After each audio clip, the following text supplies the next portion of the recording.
Hello, nguhaye ikaze kuri Piscine Essence. Niba uri mushyashya hano, nitwa Piscine. Hano turi aba glow getters, ni abantu bikunda bashaka gusa neza ku mubiri wose, yaba mu maso ndetse no ku mubiri, dukoresheje amavuta meza, amavuta agurirwa muri farumasi cyangwa se ayo bakunze kwita drugstore.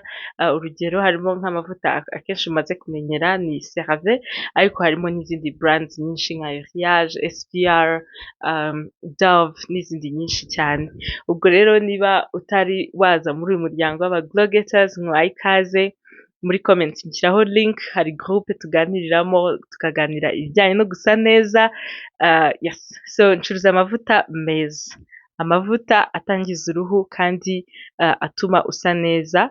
Aho rero biterwa n'uruhu rwawe. Hari abantu bagira uruhu rw'amavuta, hari abantu bagira uruhu rwumye, hari abantu bagira uruhu rusanzwe nk'uru rwanjye, akaba ashaka kumenya balance yatuma imibiri ye yombi isohoka igasa neza, nyine akagira undertone igaragara neza. Nkubwije ukuri ntabwo kera ari gutya nasaga, naragakaramo niko nabyita, wenda no kuba umwana n'iki. Ababyeyi banjye, mama n'inzobe, papa akirabura, urumva ko n'ubundi navutse ndi imibiri yombi. Ariko hari ikintu kinini cyane, niba warakurikiye video zanjye z'ubushize nkitangira YouTube n'uyu munsi, harimo difference cyane yo kuba nsa gutya. Ni amavuta rero, ntago ari ikindi, ntago nitukuje nisiga iyi CeraVe lotion, ntago ari amavuta atukuza, ni amavuta wasanga ahantu hose. Njyewe rero brand yanjye cyangwa se iduka ryanjye cyangwa ncururiza online mbere na mbere, ntago ndatangira kugira ahantu ncuruza shop. So iduka ryanjye Glow Kits, ni mbashyirira hamwe kits cyangwa se nshyira ibintu hamwe, tuvuge amavuta, isabune, serum, ibintu byose ukeneye kugira ngo use neza. Ntago amavuta amwe atuma umuntu acya, hari ibintu byinshi wegeranya bitewe n'icyo uruhu rukeneye. Rero abantu bakunze kuvuga amavuta ucuruza arahenda. Ikindi abantu bakunda kuvuga ibintu byinshi. Sinkunda kwisiga ibintu byinshi, mba nshaka icupa rimwe nisiga mu maso no ku mubiri. Uyu munsi rero navuze ati reka ndeke kuza noneho ncuruza cyane, kuko murabizi ko mu minsi ishize ubusanzwe ngewe nakoraga YouTube amavideo ariko ntacuruza, bigatuma nibaza ko wenda bituma mbasobanurira kurushaho iyo ntarimo kubabwira ati ibi n'ibi. Ariko ni byiza nanone ko mumenya amavuta meza kugira ngo nyine bibafashe. Ubwo rero ndashaka kuvuga ku kintu kijyanye no kwikunda no gushora cyangwa se investing muri skin care. Nabyita gushora se, nyine ni nko gushora, kuvuga ati mfashe amafaranga runaka 50,000 ngiye kuyagura amavuta. Abanyarwanda ubusanzwe tugira jeans nziza cyangwa se uruhu rwiza karemano. Ntago abanyarwanda nyine nitwe bantu ushobora gusanga umuntu akubwira ngo nisiga vaseline afite imyaka 40, ukabona afite uruhu rwiza. Ariko ibyo bintu hari igihe bitavamo kabisa. Nkanjye umbwiye ngo nisige vaseline mu cyumweru kimwe naba nsa ukuntu, nyine naba nsekeje. So ni byiza kwimenya ukamenya kwiyitaho. Nababwiye ko uruhu rwanjye ruri acne prone, cyangwa se n'uruhu rurwara ibiheri pe. Ushobora kurwara ibiheri umuntu akagira ubwoba, ariko akenshi ntabwo ruba rurwaye. Nk'ubu muri kino cyumweru ushize naberetse, nari nazanye utuntu mu gahanga, ubu turimo kuma. Sigaye nza kuri kamera nta makeup nashyizeho kugira ngo murebe uruhu rwanjye, kuko ntabwo nabacuruza ibintu mutabona uruhu rwanjye. Ubu nisize tiro gusa, ntabwo nisize foundation, ariko murabona ko n'ubundi uruhu rwanjye hose rusa. Nicyo kintu cya mbere. Ibintu by'uduheri n'ibindi byose byaza ariko bigashira. Nkanjye nk'ubu uduheri twaraje, sinigeze ndwana natwo ngo nsige imiti cyangwa ibiki, twarikijije. Urumva ko nicyo cyiza cyo kugira skin care routine, cyangwa se kugira ibintu uzi ngo ibi birankorera, nibyo nkoresha gusa. Kuva nangiye gukoresha CeraVe maze imyaka 2 yampinduriye ubuzima. Mbere naberekaga amavuta nabaga mfite, wenda St Ives cyangwa se ayandi, bitewe nayo nabaga mfite icyo gihe. Ubu ngubu kuva ntangiye CeraVe mu maso, apana ku mubiri wundi. Ku mubiri naberetse Johnson amavuta nisiga maze iminsi nisiga angiye kuyamaraho ibyumweru 2 ariko ndabona ari sawa. Mu minsi ishize najyaga nisiga ino CeraVe kuva nyibonye kuko ari nyinshi nkayisiga mu maso no ku mubiri, ngeze aho mbona Johnson ko Johnson irahendutse urumva 8,000 kuyasiga ku mubiri usanzwe aba ari sawa. Imibu yandiye sinzi ahantu nicaye imibu irandya, ariko urabona ko Johnson ku mubiri ari sawa. Ubwo rero hari umuntu ukubwira ngo ndashaka amavuta nisiga mu maso nkasiga no ku mubiri. Ibyo bintu nkubwije ukuri nubikoresha ukagura icupa rimwe ukarisiga mu maso ukasiga ku mubiri bikagukorera, uzaba uri umunyamahirwe. Ntabwo ibyo bintu bikorera abantu bose. Ubundi amavuta yo mu maso aba ari amavuta yoroshye ataremereye, ku maso uzarebe uruhu rwawe ruroroshye, nirwo rurwara ibiheri. Biragoye kubona umuntu yarwaye ibiheri nko ku matako, ni gake cyane, hari abantu bari exceptionnel, ariko akenshi uruhu rwo mu maso nirwo rugorana, rugira udutashi, nirwo ruri expose ku zuba, kandi noneho nirwo ruhu, nicyo kintu umuntu wa mbere abona. Burya akenshi iyo umuntu akubonye hari ikintu bita pretty privilege, ni amahirwe abantu bahereza abantu babasha kubona kubera uburyo basa. Ushobora kwinjira ahantu usa neza bakakwicaza ahantu heza, wakwinjira ahantu usa nabi abantu bagatekereza ko uri nk'umujura cyangwa se bagatekereza ko urwaye, ukabona nyine abantu barakunenye. Ariko ibyo nyine ni imico mibi kuko abantu bose tugomba kububaha. Gusa icyo navuga ni uko iyo usa neza ugira iyo privilege, hari amahirwe menshi. Nyine iyo umuntu asa neza ikintu cya mbere utekereza ko ari umuntu mwiza, kagira umutima mwiza. Ntago mbizi impamvu, hari igihe umuntu aba yibeshya, ariko iki kintu ni ikintu ntago dushaka gufightinga nature. Pretty privilege ni ikintu rero cyangombwa. Uko waba umeze kose iyo ufite uruhu rwiza nicyo kintu cya mbere umuntu abona, akaba hari jugement abantu bagira pe. Abageni kuba ufite ubukwe ukibuka kugura amavuta meza hasigaye iminsi 5 waraguze amasafuriya mu mezi 6. Nkunda gukorera abageni makeup, ugasanga uruhu ruravuka ku munsi w'ubukwe, vraiment ntabwo ibyo bintu ari byiza. Ubwo rero ni byiza nyine kugira skin care, kumenya amavuta agukorera igihe runaka, kandi nanone consistency nicyo nababwira, kugira ikintu ukagitindaho. Nka CeraVe kuva nyitangiye ntabwo nigeze nyihindura, kandi hari abantu nyine agura icupa rimwe rikajya gushira afite nk'amacupa 5, ibintu byinshi, icyo bavuze cyose akakigura. Nk'urugero abantu bari muri kuri groupe ya Glow Getters, ntago hariho abantu batanga inama nanjye nareba nkifata gutyo, gusa nyine bikandenga. Rero ni byiza kugira amakuru. Hari abantu bakubeshya akakubwira ngo ngewe ngo nisigaga amavuta amwe imyaka 10 n'ingahe. Please, hari igihe uruhu rukenera rugira izindi needs. Hari igihe uyu munsi CeraVe ceramides ziri kunkorera, ubutaha zaba nkeneye vitamine A, icyo gihe ntagomba nyikoresheje CeraVe, nshobora kuyikoresha wenda nkongeraho kano ga crème ka vitamine A. Aka ngaka ni Palmer's ka vitamine A, ku bantu bafite nk'amatashe cyangwa se bakeneye ko uruhu rugaruka. Aka ngaka ni keza cyane. Ushobora rero kudakoresha aya, ugakoresha aya ngaya. Nk'umuntu umbwira ati ndashaka nka ya CeraVe wisiga, hari nk'umuntu wavuze ko yisize ino CeraVe nisigaga kano gacupa kashizemo arwara ibiheri. Iyi CeraVe icyo nababwira ni AM, ni ukuvuga ngo irimo sunscreen kenshi ziri chemical based. Rero ama chemicals ku muntu urwaye ibiheri ntabwo ari abantu bose akorera, ashobora kugutera irritation ukarwara ibiheri kurusha. Ugasanga njyewe narayikoresheje ahubwo imfasha gukipinga ibiheri in check ntibyaza, undi yayikoresha bikaza. Niyo mpamvu iyo umuntu yanyandikiye akambwira ati nkitiramo amavuta mpereza CeraVe, hari umpereza iyi AM ubu ngubu ntayo dufite. So aho itandukaniye n'iyi ngiyi ni uko iyi ngiyi itarimo sunscreen, iyi ngiyi ikaba irimo sunscreen na niacinamide. So umuntu ushobora kuba akoresha iyi ngiyi, ushaka iyi ngiyi ashobora gufata PM kuko irimo niacinamide, ceramides na hyaluronic acid. So iyo nkwitiyemo nkakubwira ati koresha PM, cyangwa se nkakubwira ati koresha CeraVe moisturizing lotion, cyangwa se nkakubwira ati wakoresha cream ya SA salicylic acid, cyangwa se wakoresha nk'ubu hari iyi ngiyi ni blemish control ivura ibiheri. Urumva CeraVe ifite ubwoko bwinshi. Mbanzi impamvu niyo mpamvu nkusaba ifoto nkakubwira ati nyereka ifoto yawe nkubwire ikintu cyagukorera. Nuko mba mfite ubwoko bwinshi nzi ngo iyi niyo yagukorera, iyi ntiyagukorera. Nshobora rero kukubwira ati koresha wenda salicylic acid uyifatanye na hydrating cleanser, ukavuga uti hydrating cleanser nabonye yanditseho ko ari iya dry skin.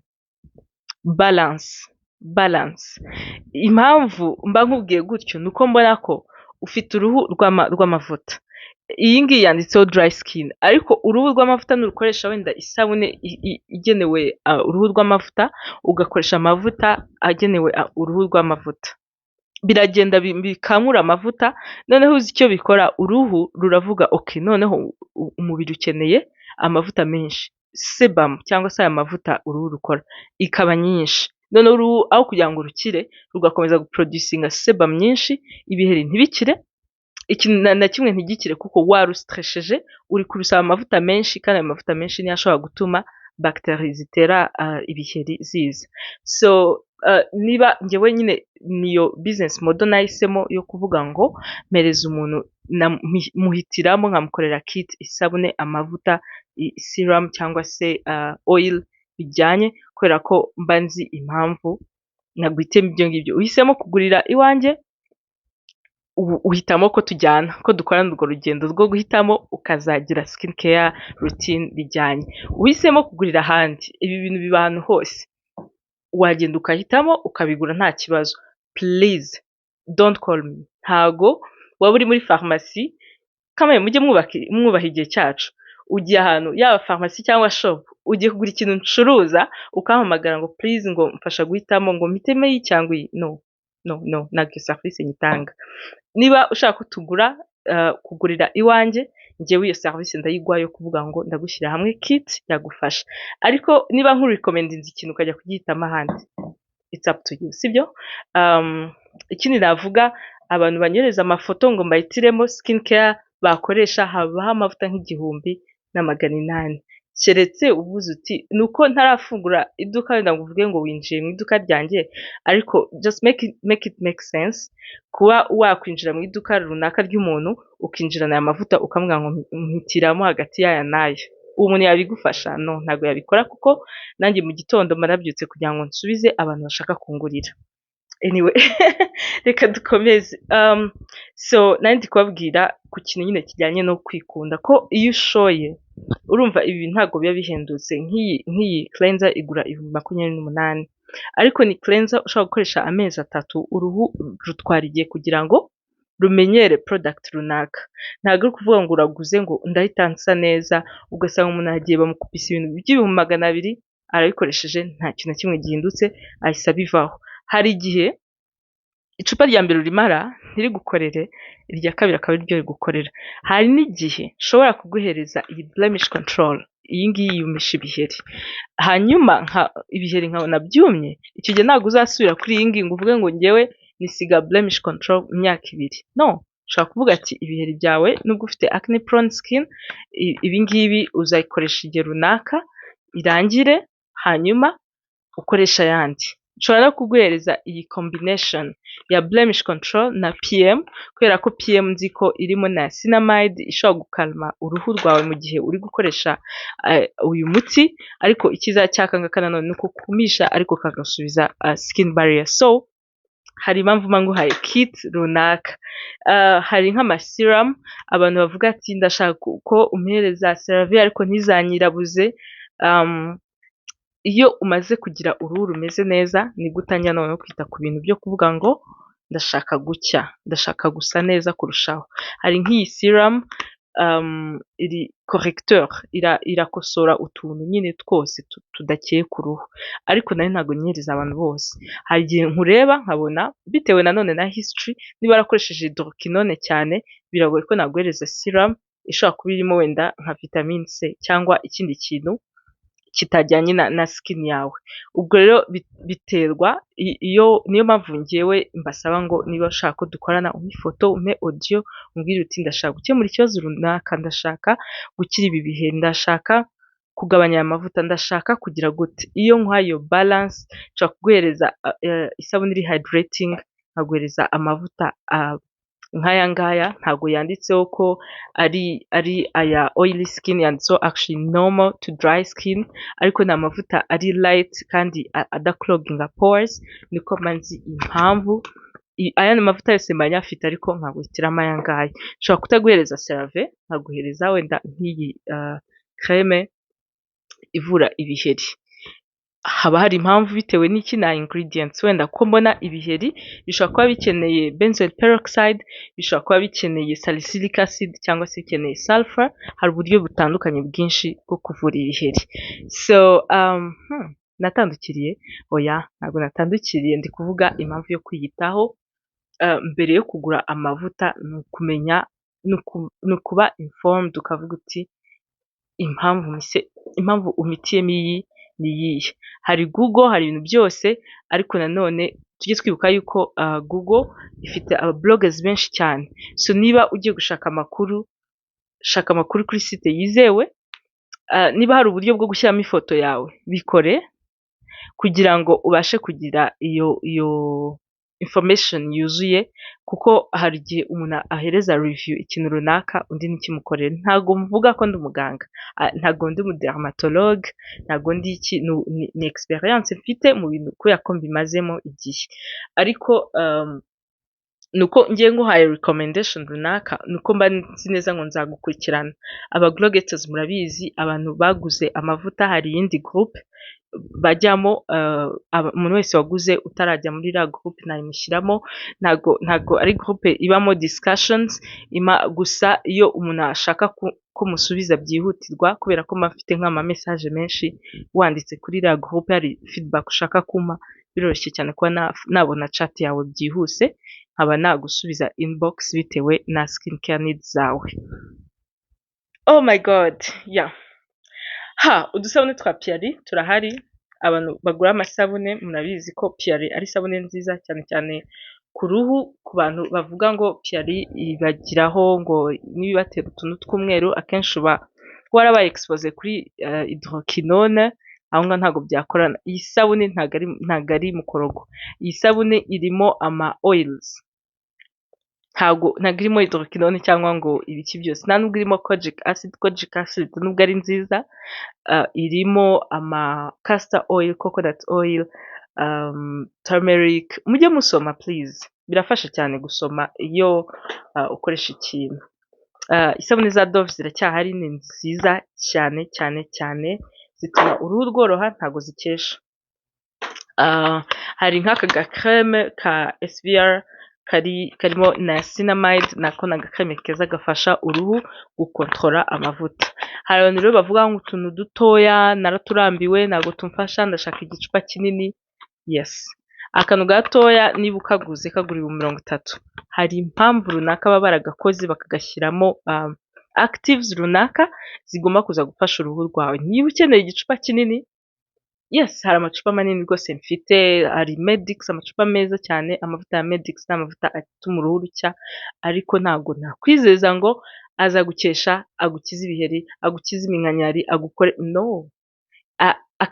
Amavuta meza aba, ntago navuga ngo aranahenze, mu by'ukuri aragerageza, kuko hari amavuta ahenze. Hari amavuta usanga akantu kangana gutya kagura 90. Ngiye ngerageza kujya hagati na hagati, ariko impamvu baguze utu tuntu tugerageza kuba duhenzemo nuko nzi ko dukora, turi proven kuba dukora. Amavuta ya 5, 8 arahari ahantu hose. Njye nahisemo Johnson kuko nabonye ni nziza. Hari na Nivea amakreme yayo, ariko ntago ari menshi. Ayo mavuta wayasanga ahantu hose, ariko ntago promisinga kuba yakemura ikibazo wenda hyperpigmentation, ibiheri, gusaza uruhu. Ibyo bintu byose njye nyine nibyo nahisemo, no murongo nashatse kujyamo wo gukemura ikibazo runaka, niba ari iminkanyari, niba ari ikintu runaka. So akenshi uzasanga utuvuta twanjye ari duke, akenshi ari utwo mu maso, ariko mu maso burya niho hantu hambere nyine nk'igipangu. Iyo ugiye ahantu ugasanga igipangu kimeze nabi, cyangwa inzu yo kwirembo, umuryango wo kwirembo, uhita uvuga so nk'aka ngaka ni agakreme ko ku maso abantu bagira iminkanyari ku maso, ni L'Oreal Age Perfect. Ubwo rero umuntu ugashaka yakagura, ni kreme nziza cyane ifasha gukuraho iminkanyari. Hari nk'iyi Garnier Skin Active, nayo niyo kurarana uwisiga ukaryama, nk'abantu cyane cyane bakorera kuri machine uruhu rukunda kuruha, ari ama radiation usanga uruhu rwaraza iminkanyari vuba cyane. Ntabwo urabona umuntu ufite imyaka 45 cyangwa 50 ariko ukabona afite uruhu rwose rwiza runyerera rumeze neza. Akenshi umuntu aba yaratangiye kwiyitaho kare. Iyo iminkanyari yamaze kuza ntabwo ivaho ahubwo iragabanyuka. Ubwo aya mavuta ari anti aging icyo akora ntabwo akura iminkanyari burundu, ahubwo arayigabanya bigaragara nyine ikagenda igabanyuka. Ariko nanone agacupa kamwe kano ni 50 ml ntabwo gahita kagukiza, nubwo kaba ushobora kuba wakaguze mu 30, 35 cyangwa 25, ntabwo gahita kagukiza, ahubwo ni gahoro gahoro kuzageza izo active ingredients zije mu mubiri wawe zikabondinga n'ama molecules y'ibintu runaka, peptides, collagen n'ibindi, bikabasha noneho kugaragara ku ruhu, ukabona ko uruhu rwawe noneho rwagaruye ubujene. Kenshi ngeze ku minota 20 ndaruha. Wow. Impamvu ndi kuvuga products nyinshi nuko abantu bakunda kumbaza twereke produits zawe, twereke ibintu byawe. Nakabaye mfite Instagram account, ndayifite actually ya Glow Kits, ariko ntabwo nkunze kuzishyiraho kubera mba ndi kubitaho mwebwe. Ntabwo najya gushaka abakiriya kuri Instagram cyangwa abakiriya bashyashya abo mfite muri chats ntarabasubiza. Ngira ngo ibyo bintu bira making sense. So akenshi kuko audience yanjye kuri YouTube murabona nyine banjye pe munsubiza mukanyumva mukagira gute, niyo mpamvu ari mwe nibandaho, ndaza nkasobanura ibintu byose. Noneho umuntu ushaka kugura direct ari kureba iyi video akaba hari ikintu akunzemo yumva yagura, wenda umaze iminsi ushaka kugura amavuta yo mu maso akiza ibiheri, agabanya iminkanyari, cyangwa se brand runaka wabonyemo hano agabanya amatashe, yose turayafite. Hari amashampoo meza, nk'ingi irimo keratin ituma umusatsi ukomera, wa musatsi ucika. Ubwo ubonye video ukavuga uti ndashaka kugura aka kanya, apana icyumweru gitaha, wamamagara nkagufasha nkabikugezaho. Uyibonye ukavuga uti wenda icyumweru gitaha ndashaka kuzagura, uranyandikira. Mbese ni nkuko waba uvuga uti ndashaka kugura, ukajya mu iduka runaka ukajya kugura, cyangwa se ukavuga uti nzagura ubutaha, uragenda ukabaza. So kuri umuntu ushaka kubaza kuri WhatsApp uranyandikira, nkakwereka mu byo mfite ibyagufasha. Ibyo ntafite ntacyo nagufasha, kuko nyine ubwo ntabwo mba mbifite, ko ngewe mpitamo ibintu bitewe na needs runaka nshaka gukemura cyangwa se nshaka gufasha abakiriya bazifite. Hari nk'isabune ya Chateau Rouge yo nkaraba, ni ntabwo ikoze ndagushira. Ubu ngubu hari izindi nkeya zihari muri stock nazanye, ubwo umuntu uyishaka nawe yayibona. Niyo ndi gukaraba mu maso, ni nziza pe. Iyi ngiyi noneho uyifite ukaba ufite n'aka gaserum, ko byose birakesha, ariko gucya bisanzwe apana mukorogo cyangwa ngo hydroquinone cyangwa iki, ni ibintu byiza cyane. Mfite mikala twaraziristokinze, ubu ngubu nsigaye nzigira. Iyi ni leave-in conditioner ku bantu bashaka gusokoza umusatsi kwa kundi igisokozo kidacamo. Hari ibintu bya Mi Body Organics turakorana, bamereza discount, no kuvuga ngo nanjye ibintu byabo byose mbibahera ku biciro byiza. Izi shampoo zabo ntabwo zihari muri stock, ariko vuba cyane zizaba zihari. Amavuta ya Mi Body Organics yose ndayafite ku muntu yashaka. Ushaka kuba udafite umwanya wo kugera kuri Prince House, Mi Body Organics ikorera kuri Prince House, bagira amavuta meza, shampoo n'ibindi byose. Ushaka kujyayo ni byiza cyane rwose, ujyayo bakakurangira. Ushobora kuba rero udafite umwanya, udashaka kujyayo, ukagura iwanjye, mbigurira ku giciro cyiza. Nshobora no kuguhereza combination, tuvuge nkaguhereza shampoo ya Mi Body Organics, nkaguhereza ayandi mavuta atari ayaho. Ubwo biba bitewe n'impamvu. Niba mbona wenda ufite umusatsi ucika, nk'iyi shampoo yabo ni nziza, iri hydrating, ifite ibintu byose. Nshaka kuyiguhereza, nkaguhereza wenda leave-in ya mikala, nkaguhereza na oil ya scalp wenda ya Body Organics cyangwa y'ahandi. Urumva njye icyo nkora ni ukugushyira hamwe kit ya kintu runaka n'ikindi byose bikorera hamwe kugira ngo uruhu rwawe rumere neza. Hari umuntu wenda ufite nk'ikibazo cy'uruhu rwarwaye psoriasis, nkavuga ati naguhereza wenda body butter y'aha n'aha ya Body Organics, nkaguhereza na lotion ya CeraVe, bigafatanya kugira ngo uruhu rwawe rumere neza. Ubwo rero gushora ni ngombwa cyane. Iyo nkwaye amavuta abiri nkakubwira tuyafatanye ni byiza cyane. Ibintu mba mbabwira ntago ari amagambo, nta wundi muntu tubana muri ino nzu, njye n'umwana wanjye, ariko nk'urugero reba iyi sabuni. Iyi sabuni ni Rivoli, niyo noga ku mubiri, nkaba mfite aka gasabuni ka Piyari noga rimwe na rimwe, nkaba mfite iyi ngiyi noga mu maso, nkaba mfite na shower gel ya Dove. Impamvu ni iki? Ni uko uruhu mu gihe runaka ruba rufite ibintu rukeneye. Ubwo rero ninguha Medimix, nkakubwira ati Medimix bayoga mu maso igakiza ibiheri, wenda mu kwaha ku bantu bagira impumuro mbi, ariko ku mubiri wenda nkakubwira ati gura Rivoli, gura Dove, gura Piyari, hari impamvu. Ama body oils ndayafite, glycerine, ibi byose biri naturel. Hari igihe mvuga ngo amavuta akesha, mukavuga ati ntabwo nshaka kwitukuza, nanjye ntabwo ncuruza amavuta atukuza. No, ibi bintu byose ni drug store, nta na kimwe gitukuza, ariko uracya ku buryo nyine umuntu akubona akavuga ngo uyu muntu yisiga neza. Hari difference y'umuntu witaho n'umuntu ubyuka akagenda. Ibyo ngibyo ntabwo ntiwabimbwira ngo nisiga kamovit rwose ngo mbanye no. Abageni, umuntu uzi ko afite ubukwe akaba ari kundeba, akaba azageza ku munsi w'ubukwe akibuka kugura amavuta meza, no, ntabwo ari byo. Ugomba kuba witeguye, ukaba preppinga skin care yawe niba ushaka kuzasa neza. Sino uzagora umufotogarafe umubwira ngo editinge akureme, kandi mu by'ukuri amafoto y'ubukwe kameme ntabwo yakabaye asa ari airbrushed nk'amafoto ya Snapchat.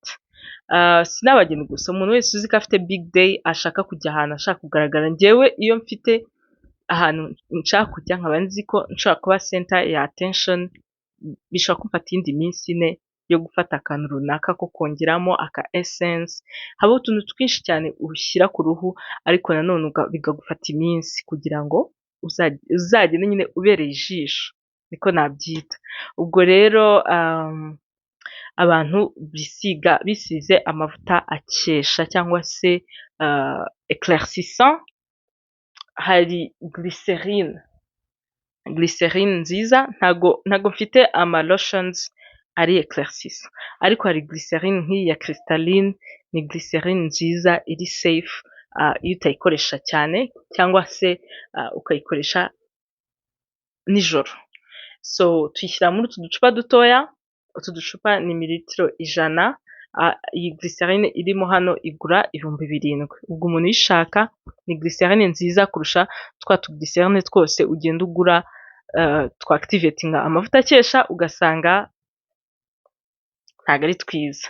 Ikindi navuga ku kintu cyo gukesha, hari glycerine, hari na body oil yo naberetse ya Golden Glow, iracyahari ku bantu bashaka gucya nyine akaba one shade lighter. Urugero, urabona mu maso yanjye ukuntu hasa na hano ntago hasa. So hari umuntu ushaka kuvuga ati ndashaka kuva aha hasa gutya. Ibyo birashoboka cyane ukoresheje amavuta ari naturel nka Medix, amavuta meza ariko azwiho ko ari brightening, ugakoresha na glycerine nziza, cyangwa se ugakoresha body oil. Ikindi ku bantu bacya, hari stigma yo kuvuga ngo kwikesha umuntu yarikoroze. Hari amagambo nyine menshi cyane atuma abantu bagira ipfunwe ryo kuvuga ko bashaka gucya. It's okay. Abantu bo hanze mu bihugu biteye imbere ushobora gusanga wenda nka Rihanna ataravutse asa kuriya, ariko baba bafite amavuta nyine akesha mu buryo bwiza, ku buryo badahindana kandi ahantu hose akabasa. Rero ibyo nabyo ni ibintu approachinga buhoro. Ntuzagire isoni zo kuvuga ngo njyewe nkunda gucya. Ikindi, hari umuntu uba wirabura cyane pe, afite yirabura akavuga ati nanjye mfite igikara rwose ntakunda.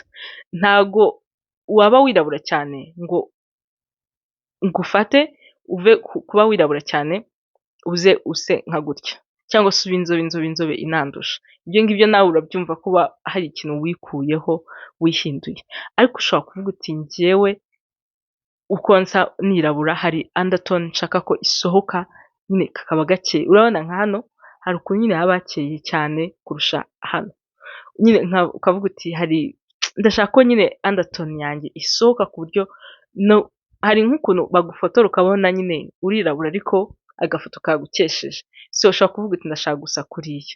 Ibyo birashoboka cyane, nabyo bisaba combination cyangwa se guhuza amavuta atandukanye meza abigenewe ugasa neza. Ubwo rero abantu mwese ndabakunda, aba glow getters ndabakunda. Niba winjoyinga video zanjye ariko ukaba utarafata gahunda yo kugura, ni byiza cyane rwose, enjoy, comment, share, ni byiza. Ariko ufite gahunda yo kugura, call me nkohereza amavuta. Niba ufite ikibazo ushaka kubaza, join group ya glow getters ukibaze, akenshi ndaza nkanyuzamo amaso iyo ndangije akazi nkabasha kubisubiza. Niba ushaka ko nagufasha guhitamo amavuta uri mu kindi gihugu nka Amerika cyangwa ahandi, hari link ndibuze kubahereza ya Amazon storefront yanjye, aho nshyiraho products zose recommendinga mu mavideo yanjye ku buryo ubasha kuzigura nkabona commission. Ubwo wakoresha iyo link ukabona ibintu byose nerekana, cyangwa se ushaka ko nkufasha wandika kuri group nkaza kubibona ukantaginga nkabibona nkagusubiza. Ariko muri no minsi murabyumva namwe, ku manywa aba ari umunsi w'akazi, nijoro mba nduhutse. Ubwo rero abantu nitaho ni abakiriya cyangwa se n'abateganya kugura, aho ngaho rwose ndahari ku bwanyu.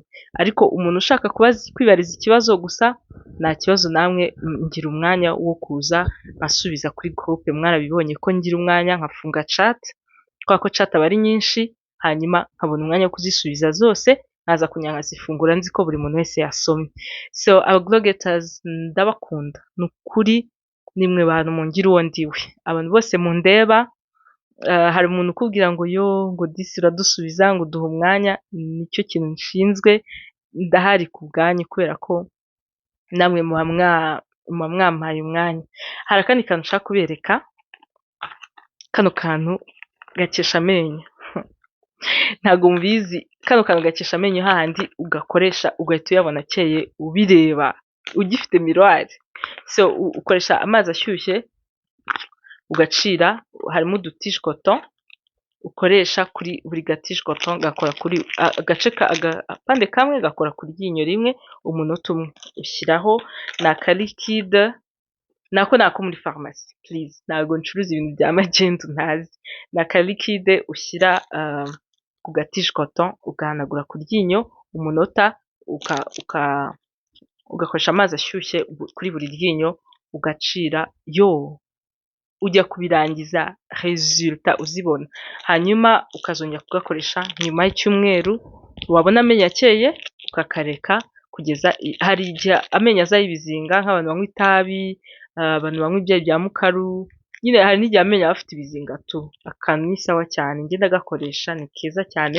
Ugashaka kagura 5,000, ubwo nako wagakomanda nta kibazo kakakugeraho. Ntabwo ndafungura iduka, ariko nzajya ngira uburyo bwo guhura namwe, cyane cyane abantu baguze nibo nzaha priorite, n'abandi bose gahoro gahoro tuzagenda duhura, hanyuma kugeza nyine mfunguye iduka nkabona aho gukorera, noneho mukazajya muza mukansanga, which nabyo ntekereza ko bishobora kuzaba rendez-vous, kuko kuba ncuruza n'izindi gahunda zose ngira, nshobora kuba nakurekomendinga amavuta ariko ntahari, wenda nagiye kurangura. Ntabwo bivuze ko umunsi naranguye utaza kugura, nshobora gusigamo umuntu ukaza ukagura. So ndibaza ko ndacyashakisha uburyo nzajya mpura namwe, noneho nkakurekomendinga amavuta turebana, ariko dufitanye appointment, kugira ngo tutagira gahunda zindi twica. Murakoze cyane, ndabakunda. Video yabaye ndende ariko ndumva yari ifite akamaro. Ubwo rero nk'abantu bavuga ati simfite ubushobozi bwo kugura amavuta ahenze, hari uburyo wakora ugasevinga. Hari nk'umuntu umuglow getter, ntabwo mbabwiye mujye mumbitsa ntabwo nzabyemera, washaka uburyo amafaranga ugenda uyegeranya. Ushobora gusanga wenda nka kit yagukorera ukagira amavuta meza yo mu maso no ku mubiri hose agasa, igura tuvuge ibihumbi 90, harimo sunscreen, amavuta n'ibiki byose.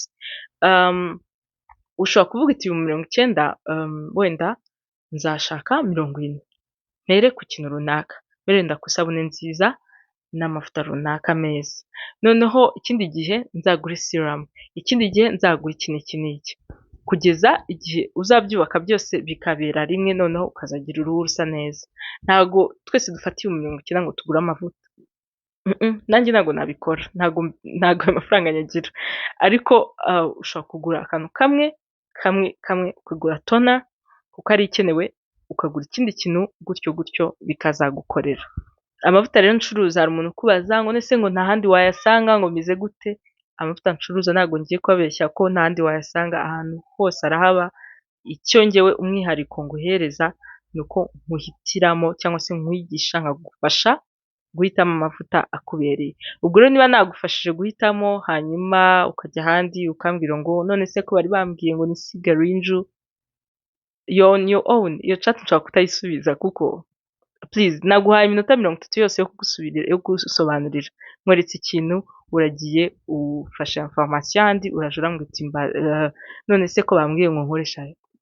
Nta kibazo rwose, ni amahitamo yawe, gusa njyewe icyo mba nakoze mba nagusobanuriye. Gusa abantu bose bamaze kugura, icyo nabonye ni uko muri abantu basobanukiwe, muzi icyo mushaka. Hari ukuntu nyine winteractinga n'umuntu ukabona ko uyu muntu azi icyo ashaka, azi impamvu ashaka kugura amavuta runaka. Rero murakoze cyane, ndabakunda n'ukuri. Umuntu wese ureba iyi video akumva ko ashaka amavuta, welcome. Niba ureba na video ukayinjoyinga ukagira amakuru ukuramo, thank you. Muri comments ntabwo mperuka kuzisubiza kubera ibintu byambanye byinshi, ariko ndaza gufata umwanya nzisubize, mujye munyandikira nta kibazo. Ikindi mujye mumpa inyunganizi, mbwira ati wenda twumva wazajya ukora gutya na gutya, biba byiza kugira ngo dukorane.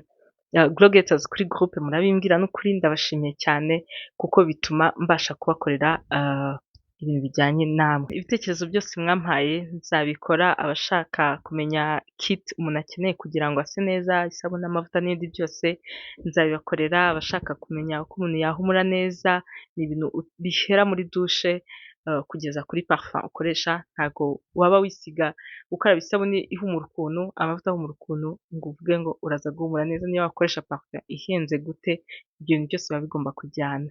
Ubwo rero nzabibakorera. Murakoze cyane, bye. Naho ubutaha nzajya mpora bahereza video nziza zibafasha gusa neza. Merci.